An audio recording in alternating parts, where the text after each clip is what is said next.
So I just came across this article, and I think it's very fascinating. It's actually a dissertation, and I'm going to link it into the description of the video. So the role of the Ark of the Covenant in early Israel, the mysterious and fearsome role of the Ark in Israel tradition. Different narratives in the Old Testament record how important the Ark of the Covenant was to the Israelites. It stemmed from their wilderness sojourn from Africa to the Promised Land. It was directly linked to the covenant of Yahweh. It's very difficult to determine how old the stories according to the description and the existence of the ark actually are, and how old the tradition are on which these are based. This name is also in concurrence with the Lemba tradition of origin.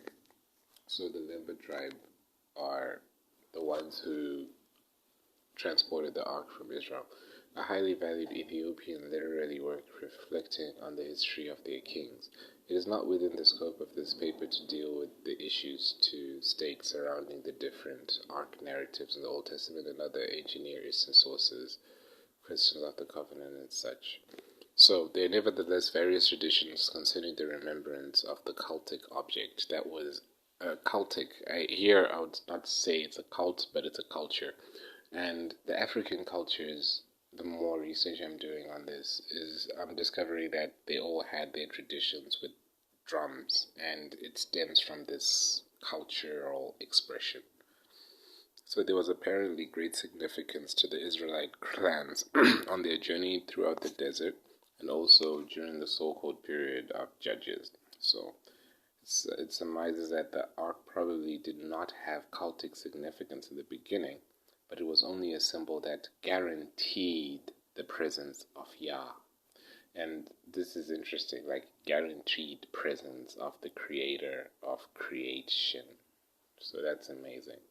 If the idea of the covenant, so the guarantee was with the people who had this ark. No one else had access like that, right?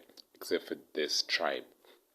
If the idea of the covenant is only dated as much later and was retrojected unto this period, then such an idea could be considered. However, Gottwald and others maintain that the structure of the covenant, according to which the Israelite clans had to organize their daily lives, had already been established much earlier in the pre-monarch period. Nevertheless, many magical aspects related to the presence of the ark are described in the pages of the Old Testament. So we'll read the OT when we're speaking of the ark. So in Leviticus 10:1, in similar context, the Bible is quite explicitly referring to the ark when it speaks of the Lord, and or before the Lord, and of Yah, and of the presence of Yahweh. It is the best and this is drum. Like when we speak of that reggae drum, it's actually an expression of worship. It is best illustrated in the passage from Numbers 10:35. And it came to pass when the ark set forward that Moses said, Rise up, Lord, and let thine enemies be scattered, and let them that hate thee fall before thee. Says Denton Davis. The ark is not only seen as the leader of Israel's host, but is directly addressed as Yahweh. There is virtually an identification of Yahweh and the ark. There is no doubt that the ark was interpreted as the extension or embodiment of the presence of Yahweh. As soon as the ark has been introduced in Leviticus, magical things start to happen. The first incident concerned the two sons of Aaron, Moses' own brother. And in Aaron, that word is going to be very important. As the members of the priestly family, they had access to the Holy of Holies. According to the book of Leviticus, they offered strange fire before the Lord, which he commanded them not. The devastating result was that they went out fire from the Lord and devoured them, and they died there before the Lord. Leviticus said, From Yahweh's presence a flame leaped out and consumed them, and they perished in the presence of Yah. According to Leviticus, a cloud upon the throne of mercy, which threatened Aaron with death, must have been visible between the cherubim. Those are angels, according to Ginsburg. The cloud was not always present, but on these occasions it did materialize. The Israelites believed that the demons held sway, and then even Moses would not dare approach. Other supposedly supernatural phenomena manifested themselves between the cherubim that faced each other across the ark's golden lid. A few days after the death of Aaron's two sons, Moses went into the Holy of Holies in the tabernacle, still in the shadow of Mount Sinai. After he had entered, Moses heard the voice of one speaking unto him from the mercy seat that was upon the ark, from between the two cherubim. That's number 7. Ginsburg refers to very ancient Jewish legends, which state that this voice came from heaven in the form of a tube of fire. This seems to have been associated with the cherubim. Fire seems to have been associated with the cherubim in number 789. The ark was carried on the shoulders of the Kohathites, or the sons of Kohath, the subclan of the tribe of Levi, of which Moses and Aaron also belonged. It was not allowed to touch the ground or to be touched improperly. So Yahweh, WHWH, refers to what's called Tetra 4, the Tetragrammaton, which is the sound. And this is what it actually means. Yahweh is that tetragramma sound, which is the breath of life, which is, So according to several Jewish legends and rabbinical commentaries on the Old Testament, these bearers were occasionally killed by the sparks, which emitted, and sometimes the ark was able to carry its carriers as well as itself during the crossing of the Jordan.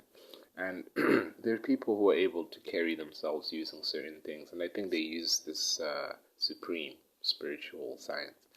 Another Jewish legend supported by Midrashic commentary says that during the wilderness wanderings, the ark gave signals for breaking camp by soaring high and then swiftly moving before the camp at a distance of 3 days' march. That's interesting. It had the function of choosing the way it wished to go. According to the biblical narrative, it was guided by a pillar of cloud during day and guarded by a pillar of flame at night. That's amazing. Another function was that during their wanderings in the wilderness, the Israelites were able to use the ark as a weapon. It went into battle with the army of Israel, and it had powers so terrible it could bring victory even when the odds seemed overwhelming. Numbers 10.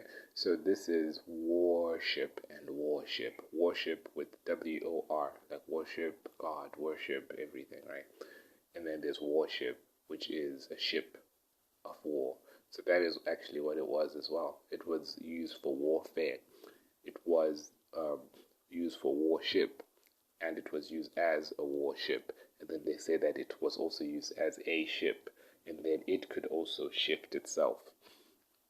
And it was used for worship because God actually is speaking, through it. The ark was able to discharge these two functions because of a positive divine power resident in it.